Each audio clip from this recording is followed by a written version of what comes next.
ఉదయం నుంచి సుదీర్ఘంగా రైతులకి వివిధ సెక్టార్లు, అది సైంటిస్టులు కానీ, అనుభవం ఉన్న రైతులు కానీ, అధికారులు కానీ అమూల్యమైన వారి సందేశాలు చెప్పటం, దానికి మీరు కొంతమంది రైతన్నలు స్థానికంగా ప్రాక్టికల్గా గ్రౌండ్లో మీకు వచ్చే ఇబ్బందుల గురించి చర్చించుకోవటం, ఓవరాల్గా డెఫినెట్గా ఈ ఫుల్ డే ఏదైతే మీ డిస్కషన్ జరిగిందో తప్పకుండా భవిష్యత్తులో మీరు చేసే వ్యవసాయ పనుల్లో ఇది ఉపయోగపడుతుందని నేను ప్రగాఢంగా నమ్ముతున్నాను. మీకు తెలియంది కాదు, మీ అందరి దీవెనలతో మన ప్రజాప్రభుత్వం వచ్చి ఈ గడిచిన 2 సంవత్సరాల 8 నెలలలో రైతుల పట్ల పెద్దపేట, రైతన్నల పక్షపాత ప్రభుత్వంగా గౌరవ ముఖ్యమంత్రి రేవంత్ రెడ్డి గారి నాయకత్వంలో ఈ ప్రభుత్వం ముందుకు పోతుంది. అనేక ఒడదడుగులు వచ్చినా, రాష్ట్ర ఆర్థిక పరిస్థితి సహకరించకపోయినా రైతుని రాజు చేయాలనే తాపత్రయంతో ఆనాటి ప్రభుత్వం నెలకి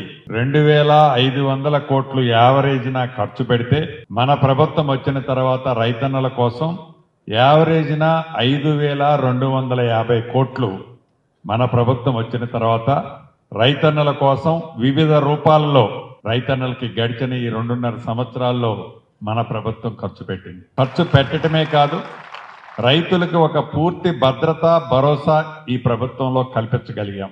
ఇది రాజకీయ విమర్శ కాదు, కానీ ఏదైతే ధాన్యం విషయంలో కూడా మొన్న యాసంగి పంటలో కూడా రైతులు మనం భగవంతుడి దీవెనలతో, రైతుల కష్టంతో అద్భుతంగా పంటలు పండాయి. కనీమీని ఎరగినంత పంట పండింది. ఈ ప్రభుత్వం చిత్తశుద్ధితో చివరి గింజ దాకా కొంటామని మాటిచ్చాం. ఇచ్చిన మాట ప్రకారం ఎక్కడా రైతన్నకి ఇబ్బంది కలగకుండా, అది వర్షంలో తడిచినా, ఇతరత్రా ఇబ్బందులు కలిగినా రైతన్న లాసు పోవద్దు అని చివరి గింజ దాకా ధాన్యాన్ని కొన్నాం. కొనటమే కాకుండా మద్దతు ధరతో పాటు టెన్షన్గా మన ప్రభుత్వంలోనే మీ ఖాతాలకు రాష్ట్ర వ్యాప్తంగా జమ చేశాం. ఏవైతే రైతులకు ధాన్యాన్ని సేకరించే టైంలో డెఫినెట్ గా కొన్ని ఇబ్బందులు ఉన్నమాట వాస్తవం. ఆనాటి ప్రభుత్వ నిర్వాహకం వలన, ఆనాడు రాష్ట్ర విభజన జరిగిన తర్వాత సరైన గోడములు నిర్మించిన కారణంగా సేకరించిన ధాన్యాన్ని నిల్వ చేసే స్థానాలు కూడా ఆనాడు ఏర్పాటు చేయని కారణంగా మన ప్రభుత్వం వచ్చిన తర్వాత గోడాములు డబలగా పెంచి, ఇంకా అవి కూడా సరిపోకపోతే కొంచెం సేకరించే దాంట్లో కొద్ది టైం తీసుకున్నమాట వాస్తవం. అయినా ముందు నుంచి చెప్తున్నాం, నీటిపారుదల శాఖ మంత్రి గారు కానీ, సివిల్ సప్లై శాఖ మంత్రి పదే ఉత్తమ్ కుమార్ రెడ్డి గారు కూడా చెప్పారు, ఏ రైతన్నని ఈ ప్రభుత్వం ఇబ్బంది పడుతూ, రైతుల పక్షపాత ప్రభుత్వం ఈ ప్రభుత్వం, మేము కొంటామని చెప్పి కొంటున్న సందర్భంలోనే ఒకళ్ళ బొస్సు యాత్రని మొదలుపెట్టారు, ఒకళ్ళ కల్లాల బాటని మొదలుపెట్టారు. సిగ్గు లేకుండా వారు అధికారంలో ఉన్ననాడు 10 సంవత్సరాలు ఎలకబెట్టినాడు అదే రైతన్నగా చేతులకి చంటి పిల్లలను కూడా పక్కనుండంగానే సంఖ్యలు వేసిన చరిత్ర, ఉరేస్తే ఉరేని చెప్పింది వారి టైంలో. ఇక కేంద్ర ప్రభుత్వం ఉంది, ఏదో మొక్కుబడిగా నోటి మీద పడికట్టు పదాలు మాట్లాడటమే తప్ప వారి పరిపాలించే ఏ రాష్ట్రాల్లో కూడా ఈ రాష్ట్ర ప్రభుత్వం చేసిన విధంగా రైతులను ఆదుకున్న సందర్భాలు ఎప్పుడూ లేవు.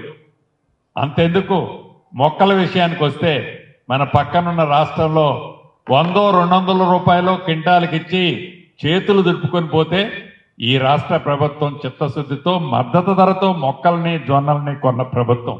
అంటే రైతు పక్షపాత ప్రభుత్వం, రైతుల కష్టాలు తెలిసిన ప్రభుత్వం. ఇందిరమ్మ ప్రభుత్వం అంటేనే రైతుల పక్షపాత ప్రభుత్వం. ఇలా అనేక కార్యక్రమాల్లో రైతులకి అండదండలుగా ఉన్నాయి. భవిష్యత్తులో కూడా రైతుల పట్ల ఏ సమెత్తు కూడా వెనకడుగు వేయకుండా, రైతులకు చేసే సహాయము అదేదో పెట్టుబడిలాగా, ఇదేదో బరువులాగా ఈ రాష్ట్ర ప్రభుత్వం భావించకుండా చాలా సంతోషంగా రైతన్నలకి మొన్ననే వారం రోజుల క్రితమే 9 రోజుల్లో 9,000 కోట్లు రైతు భరోసా కార్యక్రమం ద్వారా మీ అందరి ఖాతాల్లో టెన్షన్గా జమ చేసిన ప్రభుత్వం మన ప్రభుత్వం. ఇలా అనేక సంక్షేమ కార్యక్రమాలతో పాటు ఆర్థిక పరిస్థితి సహకరించనమాట వాస్తవం. పదే ఆర్థిక పరిస్థితి సహకరించట్లేదని చెప్పడానికి నేనేమి సంకోచించను. ఎందుకంటే ఉన్న పరిస్థితి చెప్పుకోవాలి. ఇవాళ ఏ పరిస్థితిలో ఉన్నాము, ఏ ఆసామైనా కూడా, ఏ రైతైనా ఏ ఇంటి పెద్దయినా కూడా మన ఆర్థిక పరిస్థితి ఏందో మనం ఆ కుటుంబ సభ్యులతో చర్చించుకోవటం వల్ల తప్పు కాదు.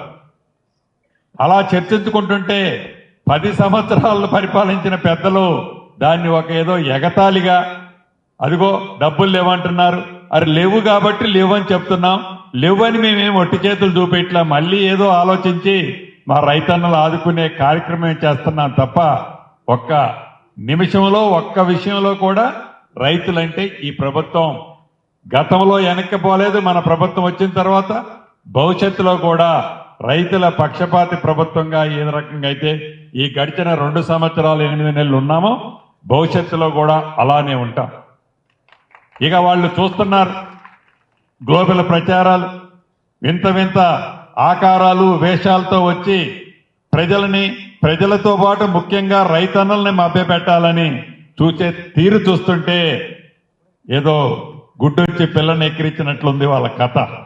అంతేకాదు భూములు ఉన్న ఆసాములకు కూడా మరొక్కసారి చెప్తున్నాను, ఇక్కడున్న నా రైతన్న సోదరులందరికీ కూడా మనస్ఫూర్తిగా చెప్తున్నా, ఏదైతే భూభారతి కార్యక్రమం ద్వారా మొదటి విడత రాష్ట్ర వ్యాప్తంగా ప్రతి జిల్లాలో 70 రెవెన్యూ గ్రామాలు సర్వే చేసే కార్యక్రమం ఇప్పటికే గుర్తించి నాకు తెలిసి మీ గ్రామాల్లో ఇప్పటికే చాటింపేసి గ్రామ సభలు కూడా పెట్టుంటారు. చిత్తశుద్ధితో శాశ్వతంగా మనమే కాదు, మనం ఏ ఆస్తి అయితే భవిష్యత్తులో మన నెక్స్ట్ తరం మన పిల్లలకు మన ఆస్తి ఇద్దామనుకుంటున్నామో ఆ ఆస్తి వివాదాలు లేని ఆస్తి ఇవ్వాలన్నది ఈ ప్రభుత్వం యొక్క ఆలోచన. ప్రతి ఎకరాన్ని సర్వే చేసి భూమి పొజిషన్లో ఏ రైతైతే ఉన్నాడో, ఏ రైతన్నైతే న్యాయబద్ధంగా ఆ భూమిని సాగు చేసుకొని కొన్ని దశాబ్దాలుగా ఉన్నాడో అటువంటి రైతన్నకి కోఆర్డినేట్స్ తో కలిపిన మ్యాప్తో మనిషికి ఆధార్ ఎలా ఉంటుందో భూదారిని ఆ కోడ్ నెంబర్తో ఇస్తే భవిష్యత్తులో దానికి సమస్య అనేది రాదు.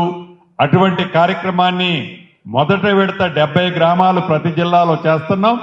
నాకు తెలిసి ఇలా 70 చొప్పున 3 విడతల్లోనో 4 విడతల్లోనో చేస్తే సంవత్సరంన్నర లోపే రాష్ట్ర వ్యాప్తంగా ఒక్క వ్యవసాయ భూములే కాకుండా గ్రామంలో ఇళ్లు కట్టుకున్న ప్రాంతంలో అబాది ఏదైతే ఆస్తులున్నాయో వాటిని కూడా సర్వే చేసి దాని మ్యాపులు కూడా ఇచ్చే కార్యక్రమాన్ని ఈరోజు రాష్ట్ర ప్రభుత్వం శ్రీకారం చుట్టింది.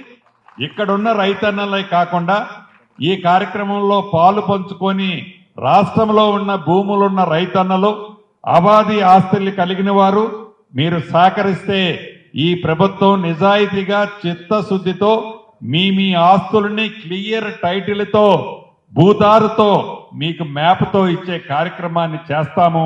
మీరందరూ సహకరించాలని కూడా రాష్ట్ర వ్యాప్తంగా భూములున్న ఆసాముల్ని ఈ వేదిక ద్వారా అభ్యర్థిస్తున్నాను. ఇది మీరు ఎన్నుకున్న ప్రభుత్వం.